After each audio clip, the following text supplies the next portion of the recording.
Many of you, of course, will be missing going to the shops, because in Spain now they're starting to open up shops which are non-essential, as they would say, non-food shops. Same in Austria. We heard from a correspondent there this morning. Same in Denmark. Let's talk to Kate Hardcastle now at MBE, who is our favourite retail expert.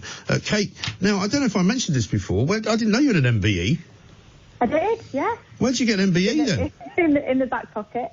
It was a couple of years ago now. Okay. What did you get that for? Work. It was entrepreneurship and business, but I do a lot of work supporting businesses for free through my business as well, like the small businesses. So it was that, which was quite surprising. But well, I'm would have loved it. I'm very much in awe of you. Do you get into restaurants easier now? I don't use it. I don't use it. I'm not one of those people, I promise. No, I'm sure. I mean, I've always said if somebody offered me a knighthood, I'd turn it down. But, you know, on the other hand, if it gets you into restaurants, I suppose it's worth having. Tell us about the celebration party, because I bet you won't.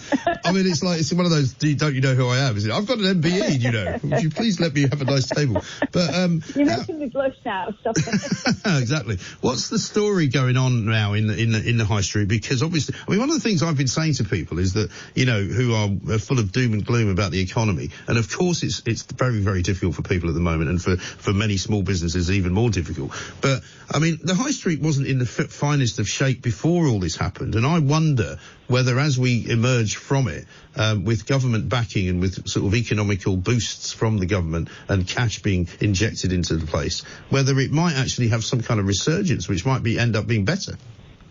It's very hard to look in a crystal ball, because as someone who's in the business of trying to predict and forecast, we look a lot of information from the past to try to predict the future. Yes. And we've not had anything like this before. So if I was trying to explain what trends I think will come forward, I don't see a return to what the high street was. I see a very different high street of the future. Some of that was already underway, as you've brilliantly mentioned, because we've had 10 years plus of change and involvement. But I think actually some of this psychologically will change the way we shop as well. I think one positive, because I think we all need positives right now, is there's been much more awareness of how the independent retail community has rallied, have been some of the community heroes. And I think there's much more awareness of why we need them and how to use them, rather than just sort of turning your nose up and saying, well, there's a couple of pence more expensive than the supermarket down the road. I think people have really realised how they are important to community, and I would love to see a resurgence. So we can have a high street of sorts again, but in terms of the big mass middle market where we're hearing these brand names talking about administration, it's not that this has created the problems. It's just that basically someone's pressed that forward, and we're going to get a lot of change in a small amount of time. I mean, how much has the sort of online market been affected by the sheer numbers of people trying to get deliveries? Because I see from the notes here, Oasis and Warehouse are going to fall into administration. Next has halted orders hours after reopening them, because, I mean, there's a lot of online retailers who, if you say you want something and you want it then delivered, you know, you can't get it for 2 weeks.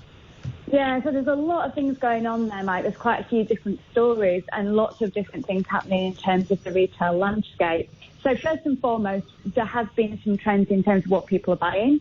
So things like fitness equipment, leisure wear, arts and crafts, gardening, DIY have seen a big boost. So there is some what people might class as non-essential purchases still going on. Yeah. Some organisations operating, they are completely within their rights as long as they follow the social distancing requests and areas that you need between staff members to have those warehouses and delivery services operating. And although it's verbatim, I was speaking to a couple of delivery drivers in the area at Safe Distance, I promise, and they were saying that they've never been busier. It's like Christmas plus, plus, plus. Yes. So people are using those services. Now, Next, as an organisation, they decided, they're one of our huge high street brands as well as online, they were going to switch off everything. They closed the stores and they closed the online operation. And what they're trying to do is slowly reawaken the online operation. But actually, sometimes it can be a lot more difficult to open something back up than it was to close it in the first place. Yeah. And they've set a capacity, and basically they keep reaching the peak of what orders they feel they can process safely by 9, 10 o'clock in the morning. This has been a couple of mornings now. Yeah. Do you think some of these businesses will exist after this only online, and they won't want to go back to paying rents and business rates and all that? I think it's a huge possibility. People who probably were on the borderline of using online as a retail option have had to use online as a retail option. I think people have seen the convenience it offers. I think people have, we know, seen search items go through the roof. I think also there will be some brands that, because they were very scarred, very injured, a kind of a limping dog in terms of their retail offer prior to this, and this has speeded up perhaps decisions that needed to be made or people dropping out of financing. That's why we're hearing brands like Debenhams today, Oasis and Warehouse in that fashion market, that middle market, say they're going to enter administration, and perhaps the only future might be for those brands, if they were to carry on in some form, would be online, because that similarly happened to Coast and Karen Millen, two similar brands in the same marketplace last year. And presumably the healthiest brands at the moment are the big supermarkets, who must be making an absolute fortune.